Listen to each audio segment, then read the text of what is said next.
It's a beautiful welcome, and you are watching Hope Channel Zambia, media that changes lives. Thank you so much for joining us on our main news bulletin. My name is Mwene Muyanga, and George Karimoko is our sign language caster. Stories making headlines. 69 suspected illegal immigrants nabbed. Chief Justice promotes ADR. Ngoma clarifies on Cyber Security Act.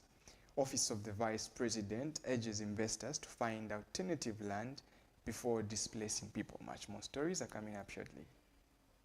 Get ready to receive a faithful companion in a book titled The Vessel of Hope.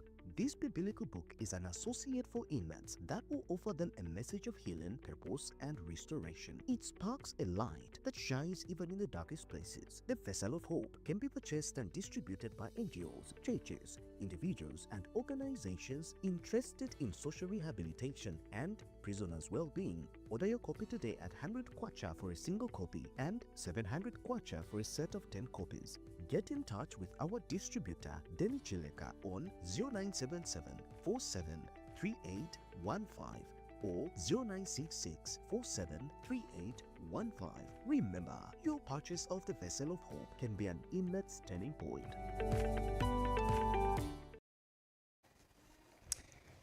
Thank you so much for joining us once again. Here are the details. 69 suspected illegal immigrants have been arrested for various immigration offenses by the Department of Immigration. The arrests were made during a cleanup operation conducted between 24th and 26th May 2025 in Lusaka, Ndola. In Lusaka, 51 suspected illegal immigrants from various areas, including Ballaston, Zingalume, Garden House, Kanyama, and the Komesa market. The suspects comprised of 33 Burundians, 11 Tanzanians, 4 Congolese, 1 Rwandanese, and 1 Ethiopian. In the process, a Zambian national was arrested for obstructing immigration officers in the execution of their official duties. In Ndola, 18 suspected illegal immigrants from various areas, among them Mitengo, North Rise, Ndola Hill, and Town Center. The individuals included 7 Congolese, 4 Somali refugees, 2 suspected Congolese claiming to be Zambians, and one each from China, Eritrea, Lebanon, Turkey, and Sudan. Following screening, 6 of the individuals, 4 Somali refugees and 1 Eritrean and 1 Turkish national, were released unconditionally upon presenting valid documentation. 4 individuals, a Chinese, a Congolese, a Lebanese, and a Sudanese national, were instructed to report to the Ndola Regional Immigration Office for further immigration formalities. 5 Congolese nationals were issued notices to leave the country within 48 hours through the Sakania border. 3 others, including two claiming Zambian citizens, remain in detention. Now, Chief Justice Dr. Mumba Malila says the application of the Alternative Dispute Resolution ADR in Zambia's judicial system has the potential to enhance efficiency, fairness, and accountability. The Chief Justice pointed out that ADR can reduce case backlogs, promote restorative justice, and enhance public trust in the judicial system. He also highlighted the benefits of commercial mediation in resolving disputes efficiently and promoting economic stability. Dr. Malila was speaking in a speech read on his behalf by Charles Zulu, Lusaka High Court judge in charge of General List, during the official opening of the Foundational Commercial Mediation and Plea Bargaining Training in Lusaka. Alternative Dispute Resolution, ADR, refers to different ways in which people can resolve disputes without trial. Common ADR processes include mediation, arbitration, and neutral evaluation. These processes are generally confidential, less formal, and less stressful than traditional court proceedings. Today, I'm glad we have moved beyond concepts and conversations. This training presents the first concrete step towards action and implementation. It is where we begin the practical work of turning ideas into systems and discussions into processes that can be relied upon by the courts, legal practitioners, prosecutors, police officers, and indeed the Zambian people in general. In civil matters, effective mediation presents an opportunity to resolve disputes efficiently while maintaining business relations and ensuring economic stability. Commercial mediation in particular is a tool that can significantly impact our business environment, fostering trust, reducing litigation costs, and promoting swift resolutions. Commercial mediations, when approached with professionalism and structure, has the power to decongest our courts and provide business with faster, more flexible, and mutually beneficial outcomes. In a country working to attract investment and stimulate economic growth, this cannot be overstated. Ministry of Information and Media Permanent Secretary Tabo Kawana says it is gratifying to work with a president who acts rather than just talks.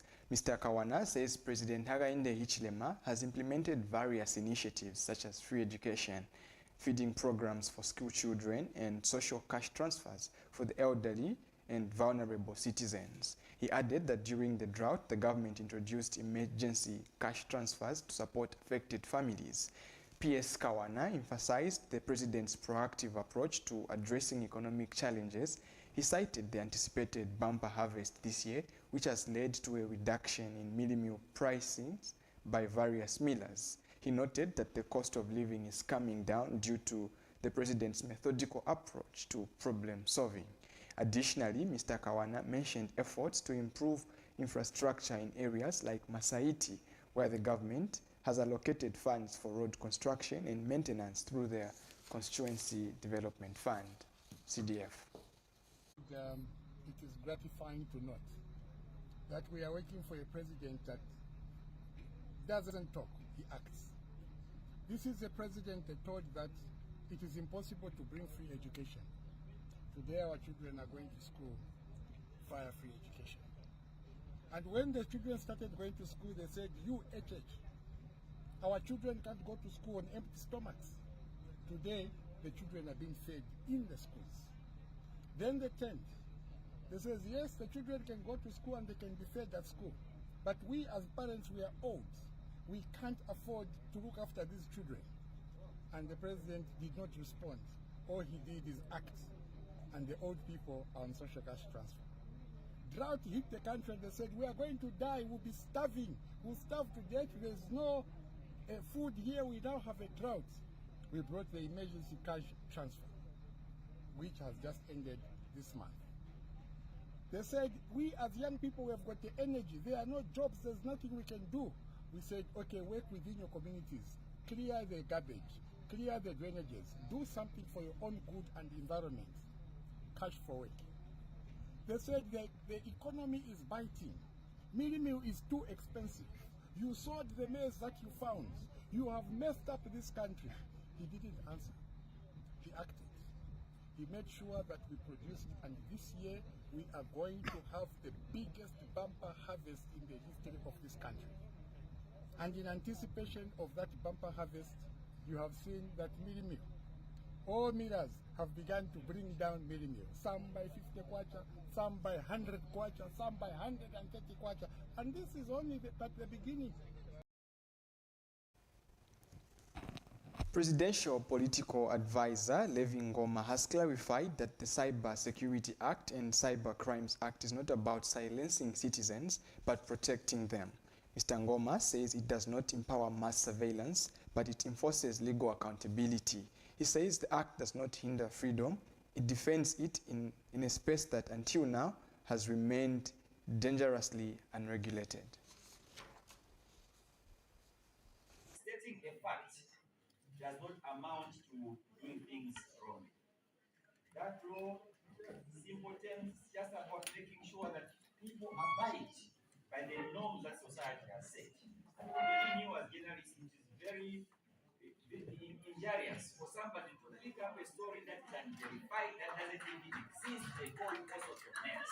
So that's what we can say. It's just about making sure that the environment is okay, where you state your facts, even when government has not done something correct, say it so, but without getting for arrangement, without malice, say it the way it is. That's You're watching the main news on Hope Channel Zambia, media that changes lives. We take a break.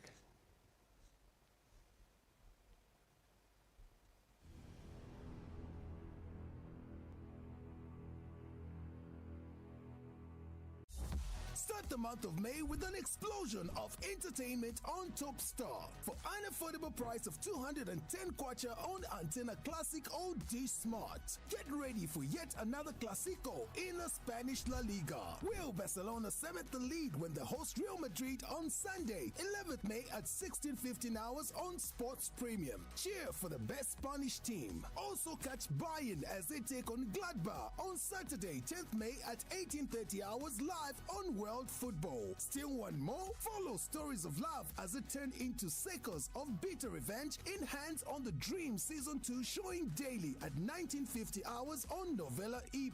Let the kids continue to enjoy holidays with exciting shows on CBBS, Tsunami and Jim Jam plus more. So don't be left out. Grab yourself a Topstar decoder now. Topstar, enjoy digital life.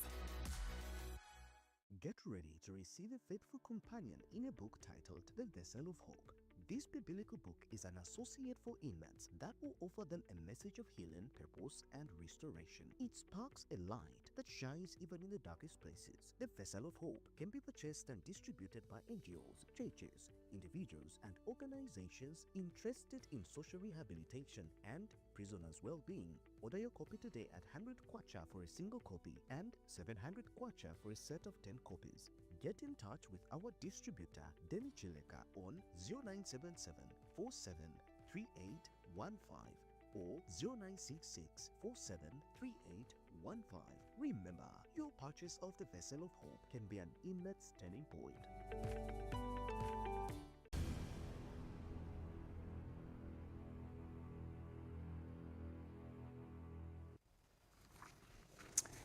Thank you so much for still staying with us. We continue with the rest of the news. The Office of the Vice President, or VP, has emphasized that investors must find alternative land before displacing people in line with government policy.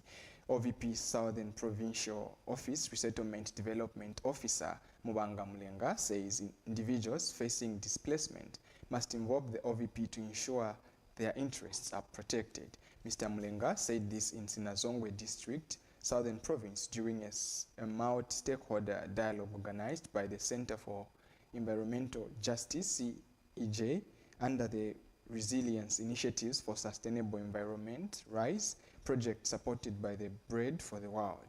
He explained that the new settlement areas should include essential services such as schools, health facilities, markets, roads, and water infrastructure, ensuring displaced individuals are left in a better position than before. We have to ensure that when you are, and this is part of our policy, you have to make sure that when this investor comes to you, they have to give you better than the way they found you. So it has to be higher.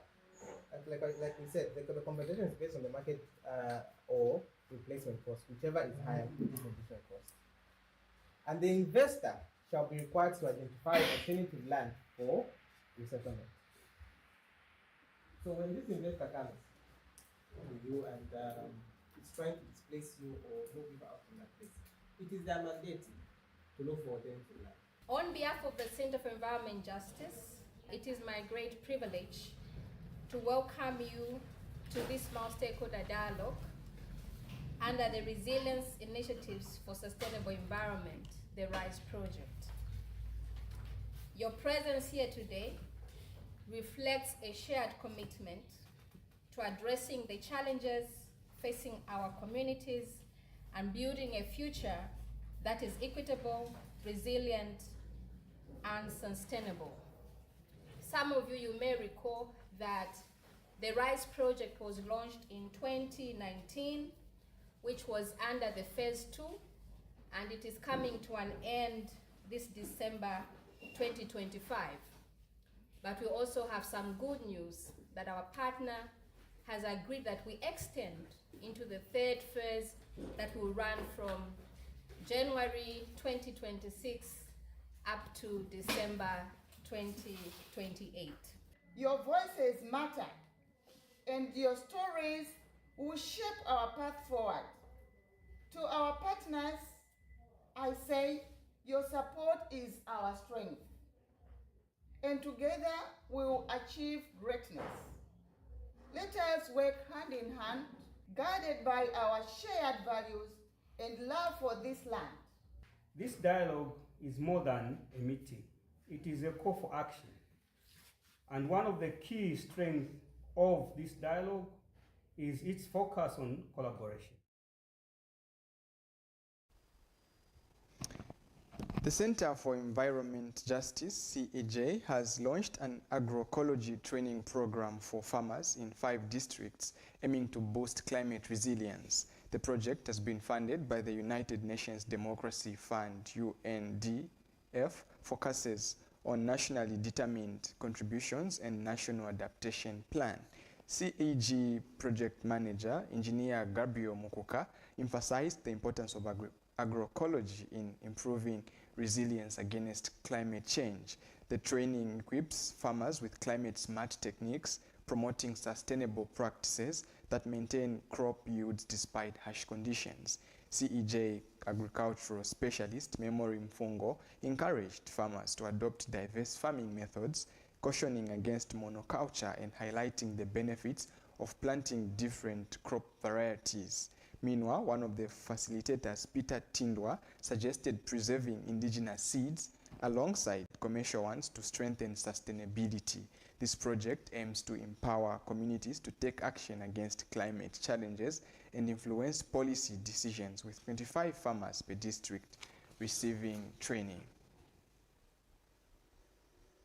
Not tiwari ma timelines ebatipasa in vijangani 2 weeks in 2 weeks in vijangani 4 weeks in 4 weeks in futhi na ija sta dilute ija muike konzero maningi papo sta dilute. I think yoza kuzana ma quantities ochita mo dilute paja mukamisa paja mwatenga che aja machani anu mwaika muminda ungapezeka times yaononga vemwali mai ngamwamisa chema timings ya vija vose veza kunsa menzo akambati ija mukatenga je kuchita dilute na manzi ero mwaika ngati mwaitenga sochabe na kutira soche ili strong maningi ngabe futi kuononga ngani rep ngadabwati yaononga simwamene. So ivi mosaivale nizakabwe ina nkondo nizakabwera bo checking anje ni wangati amene bana mwinda za agroecology mosaka ninangiza ze mwaika mo fertilizer tindasiuiona fertilizer ero manjiwa kambati ii ndiye amene agroecology kasi chimnaika mo fertilizer AI ndivyo nikaone minda za agroecology. That brings us to the importance of agroecology, or the key principles. It's reducing, it brings us to resilience. In agroecology, we don't encourage you farmers to practice one crop only, or one type of cropping, which is monocropping. Same farm, same practice, really. That's what brings you now to the losses that we are having. Composting. So composting nakamba kudala mutenga ija amene manyowa ija njira nzambiri maningi mungapange chiteta chiyiku mungapanga fertilizer yo makumba mapaka moja nzakafunika kuti na animal manure naye nakamba nyowa ya ng'ombe na ya mbuzi at least kasebenza iko nayo hivyo practical yake. Then siye kabla tukamiti zakachika mailo nakafunika nopanga mati extract.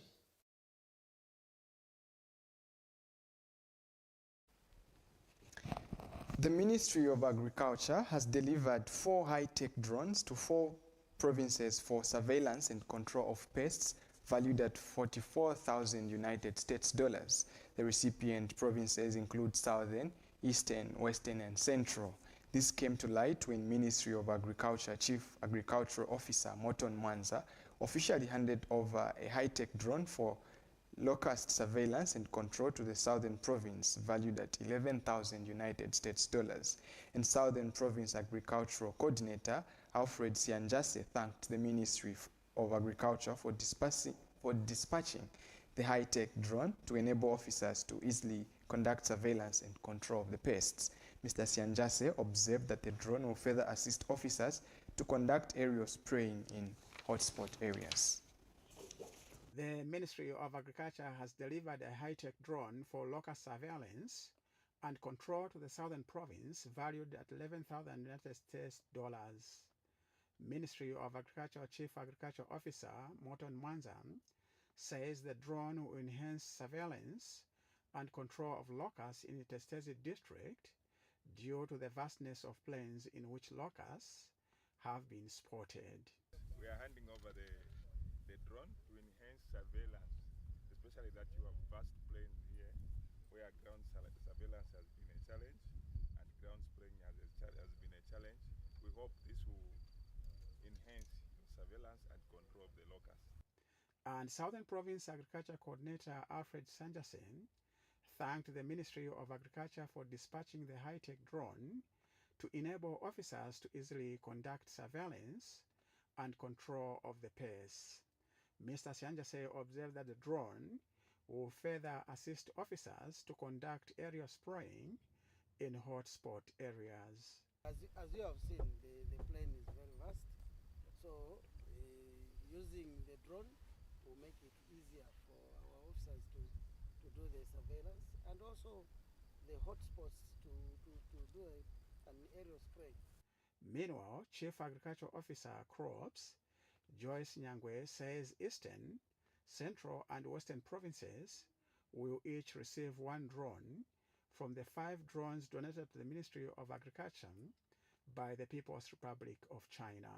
Supported by our colleagues from the People's Republic of China, who gave us 5 of them. And we're handing one drone to 4 provinces, namely Southern Province, Western, Eastern, and Central Province. Reporting, Lawrence Kabutu in Testezi, Southern Province. Well, that story closes our bulletin, but before we go, here are stories that made headlines. 69 suspected illegal immigrants nabbed. Chief Justice promotes ADR. Ngoma clarifies on Cyber Security Act. Office of the Vice President urges investors to find alternative land before displacing people. On behalf of the entire production team and crew, my name is Mwene Mianga and George Kalimukwa, our sign language caster. Bye for now.